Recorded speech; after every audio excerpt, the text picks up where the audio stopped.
Hello aspirants, class एमएट academy में आपका फिर से स्वागत है। जैसा कि हमने आपसे प्रॉमिस किया था कि हम करंट अफेयर की सीरीज लेके आए थे सबसे पहले, उसके बाद हमने जीएस में पॉलिटी का चैप्टर शुरू किया। अब जीएस के सेक्शन को आगे बढ़ाते हुए अब हम चालू कर रहे हैं आज से ज्योग्राफी के। आज से हमारी जो ज्योग्राफी की सीरीज है वो शुरू होगी। ज्योग्राफी हिंदी में इसे कहते हैं भूगोल। ठीक, तो आप लोग बिल्कुल हमारे चैनल से जुड़े रहिए। आपको जीएस के सभी जो भी जितने भी सेक्शन हैं, हिस्ट्री हो, पॉलिटी हो, साइंस हो, ज्योग्राफी हो, इकोनॉमिक्स हो, धीरे धीरे हम सब सारे सब्जेक्ट के लेक्चर आपको प्रोवाइड कराएंगे। ठीक है, तो आज हम अपने टॉपिक पे चलते हैं। आज का टॉपिक है हमारा भारत। ज्योग्राफी हमारा विषय है और उसका टॉपिक है भारत का भूगोल।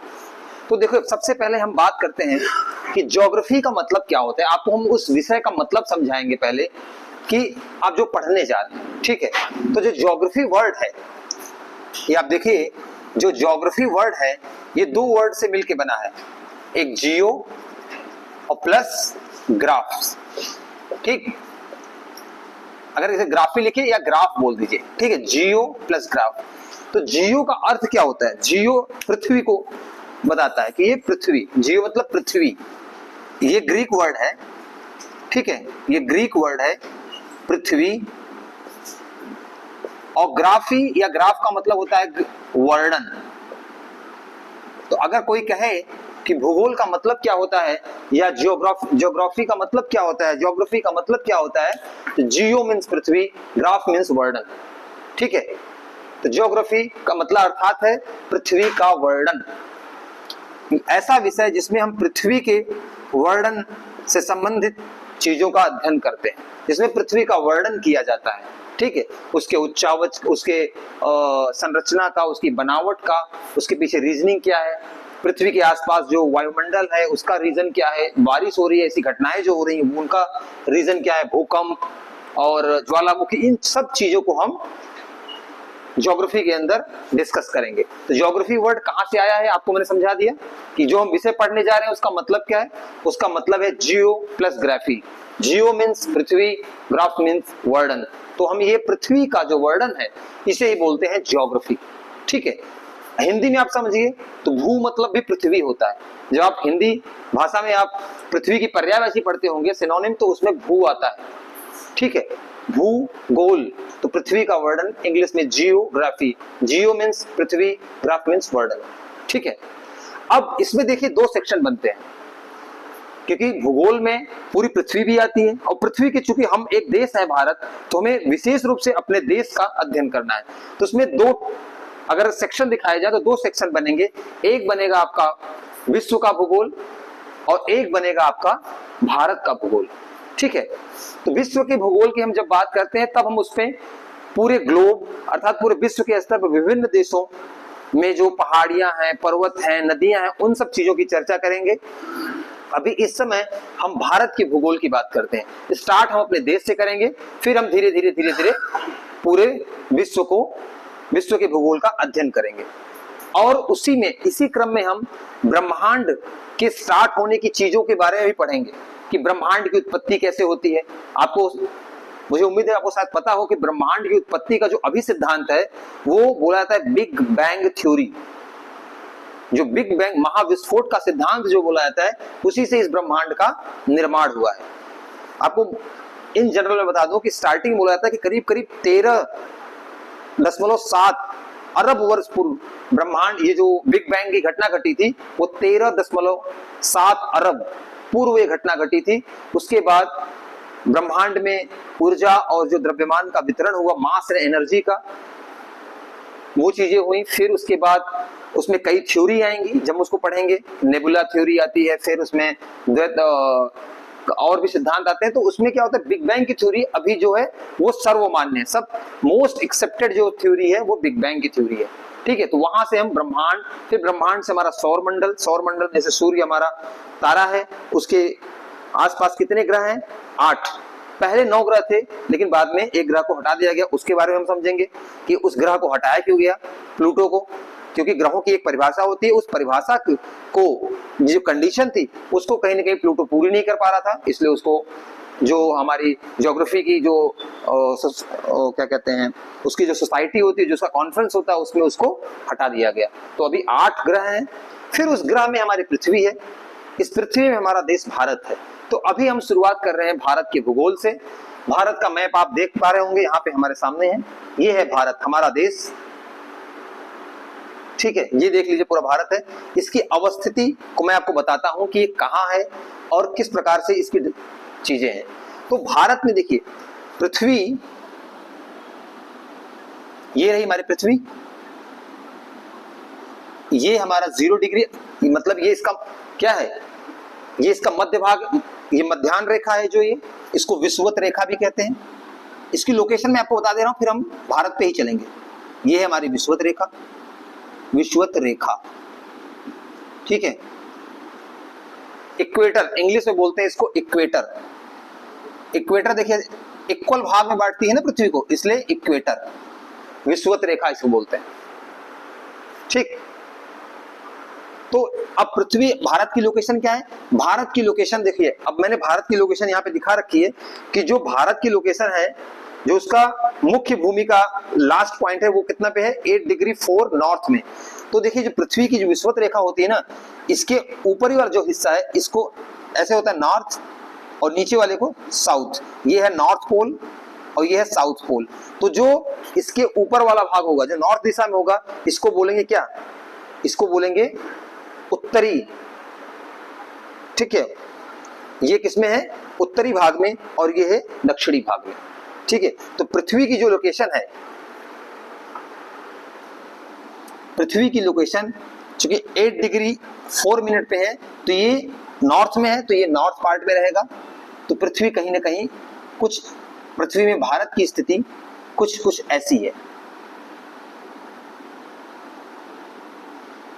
ठीक है। भारत की स्थिति कुछ यहां पे है, ठीक है। ये है भारत हमारा पृथ्वी में। अब पूरे भारत को देखना है तो ये हमारा भारत है। तो अब देखिए भारत की जो स्थिति है वो किस किस डिग्री के बीच में है, क्या है, उसको हम डिस्कस करते हैं। भारत की अवस्थिति जो है एशिया महाद्वीप में है। किस महाद्वीप में है, एशिया महाद्वीप में, एशिया में है। और ये जो एशिया में, ये किस एरिया में पड़ता है, ये साउथ एशिया में पड़ता है। भारत की जो अवस्थिति है वो साउथ के क्षेत्र में है। एशिया को अगर देखोगे तो एशिया के साउथ भाग में भारत पड़ता है, ठीक है। एशिया के साउथ में भाग में पड़ता है, इसलिए इसको बोलते हैं दक्षिण एशियाई देश, साउथ एशियन कंट्री। और किस महाद्वीप में है, ये एशिया महाद्वीप में है, ठीक है। वैसे क्वेश्चन में कभी किलोमीटर के रूप में पूछता नहीं है, लेकिन मैंने लिख दिया है जानकारी के लिए कि इसका जो एरिया है वो 3287,263 किलोमीटर स्क्वायर है। जो भारत का क्षेत्रफल है वो है 3287,263 वर्ग किलोमीटर, ठीक है। अच्छा, ये क्वेश्चन में कई बार आया हुआ है, जो भारत का जो क्षेत्रफल है वो विश्व का कितना प्रतिशत है, तो वो है 2.4%। ये आपको याद रखना है, ये कई बार क्वेश्चन में आ चुका है, ये कई बार क्वेश्चन में पूछा जा चुका है कि भारत का जो क्षेत्रफल है वो विश्व का जो क्षेत्रफल है उसका कितना प्रतिशत है, 2.4%। इसको याद रखिएगा।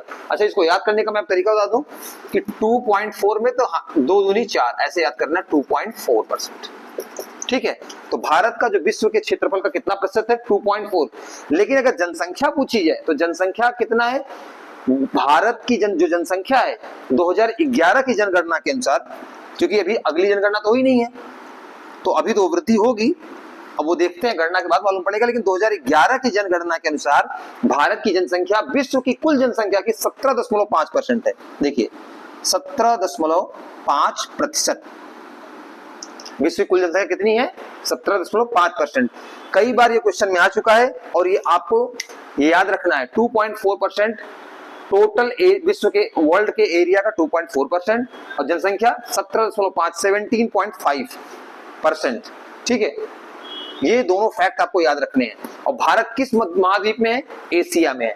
एशिया के किस क्षेत्र में पड़ता है, ये एशिया के साउथ वाले पार्ट में पड़ता है। देखिए दिशा को कैसे दिखाया था ज्योग्राफी में, आपको बता दूं, ये आपको याद रखिएगा। दिशा दिखाने का तरीका ऐसे होता है, जैसे हम जब अपने जीवन में देखते हैं तो कैसे देखते हैं, सूर्य की तरफ हम मानते हैं कि पूरब है, उसके अपोजिट पश्चिम है, ऐसे लेके चलते हैं। लेकिन जब मैप में दिशा दिखानी होती है उसका तरीका अलग है। मैप में देखिए, अगर मैंने ऐसे निशान बना दिए तो मैप में इधर उत्तर कहाँ होगा पता है, ये होगा उत्तर, जिसको वो एन फॉर नॉर्थ या उत्तर लिख दे रहा हूं, ठीक है, ये उत्तर दिशा है। और जो इसकी अपोजिट है वो क्या होगी, दक्षिण दिशा। इसको एस से दिखाते हैं, एस फॉर साउथ। और ये कौन सी होगी, ये होगी पूर्व की दिशा, ई फॉर ईस्ट, पूर्व की दिशा, ठीक है। और ये होगी वेस्ट अर्थात पश्चिम। तो जब भी मैप में आप देखना है, आपके रीजनिंग में जब आप पढ़ेंगे ना, तो ऐसे ही उसमें भी क्वेश्चन सॉल्व होते हैं, नॉर्थ साउथ ईस्ट वेस्ट, ऐसे आप वहां पे सामान्य जीवन से नहीं, मैप का दिशा को आपको याद रखना है कि कैसे हम मैप में दिखाते हैं। इसीलिए आप देखते होंगे ना, जैसे कहते हैं ना कि यहाँ जो मैं आपको एग्जांपल समझाता हूं, ये आपका यहां है वेस्ट बंगाल, यहां है पश्चिम बंगाल। अब आप सोचिए कि इसको पश्चिम बंगाल क्यों कहा जाता है। अब आपको समझाता हूं कि क्यों पश्चिम बंगाल, में दिशा से कैसे समझूंगा। चक्कर क्या था, जब आजादी के पहले बंगाल पहले एक राज्य था, पहले पश्चिम बंगाल या ऐसी चीजें नहीं थी, बंगाल एक राज्य था। और बंगाल के अंदर क्या क्या आता था, आज का बिहार, पश्चिम बंगाल, उड़ीसा, और ये जो बांग्लादेश है ना, ये भी इसी में आता था। तो ये समझ लीजिए कि करीब करीब ऐसा था ये पूरा,